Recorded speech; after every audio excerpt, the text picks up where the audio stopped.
চিংড়ি মাছ দিয়ে কচুরলতি রান্না করছিলাম, দারুণ হয়েছিল খেতে। আসসালামু আলাইকুম, কেমন আছেন সবাই? চলেন যাই কেমন করে রান্না করলাম। এই যে লতিটা প্রথমে পরিষ্কার করে ধুয়ে প্রথমে কেটে নিচ্ছি, তারপরে তো পরিষ্কার করে ধুয়ে নিলাম, তারপর ফুটন্ত পানিতে দিয়ে দিলাম কচুরলতিটা। কারণ যদি গলা ধরে আর ময়লা মাটি থাকলে এটাও পরিষ্কার হয়ে যায়, যে আশ্বাস থাকে সব পরিষ্কার হয়ে যাবে। সেঁকে নিলাম আর একটু ফ্রাই প্যানে পেঁয়াজটা দিয়ে দিলাম আর তেল দিয়ে দিলাম। একটু পেঁয়াজটা নেড়ে চেড়ে মশলাগুলো দিয়ে দেবো।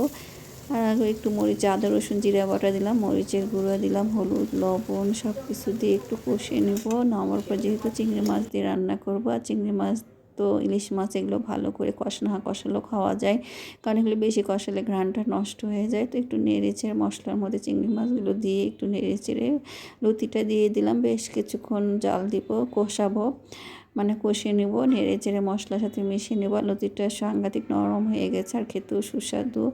আর এভাবে কষে কষে রান্না করে পানি দিয়ে দেবো যতক্ষণ না হবে আর সেদ্ধ তো হয়ে গেছে, একটু গলা গলা হলে খেতে ভালো লাগে। তো আমি আদা রসুন জিরা বাটার মশলা পানিটাই দিয়ে দিলাম।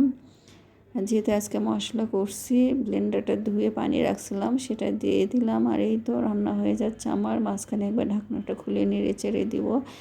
আর কচুরলতি দিয়ে চিংড়ি বলেন, ইলিশ মাছ বলেন, এটা দিয়ে শুটকি খেতেও ভালো লাগে। আর আমি একটু ঝাল ঝাল করছি, কারণ ঝাল ঝাল খেতে ইচ্ছে করছে। আর বর্ষা ভাব, বৃষ্টি ভাব, একটু ঝাল ঝাল তরকারিও ভালো লাগবে খেতে। আর এই তো রান্না হয়ে গেছে আমার লতি চিংড়ি, আর খেতে দারুণ হয়েছিল আর খুব সুন্দর সিদ্ধ হয়েছে। এইভাবে আপনারা রান্না করে খাবেন। তো ভালো থাকবেন, আমাদের জন্য দোয়া করবেন। আল্লাহ হাফেজ।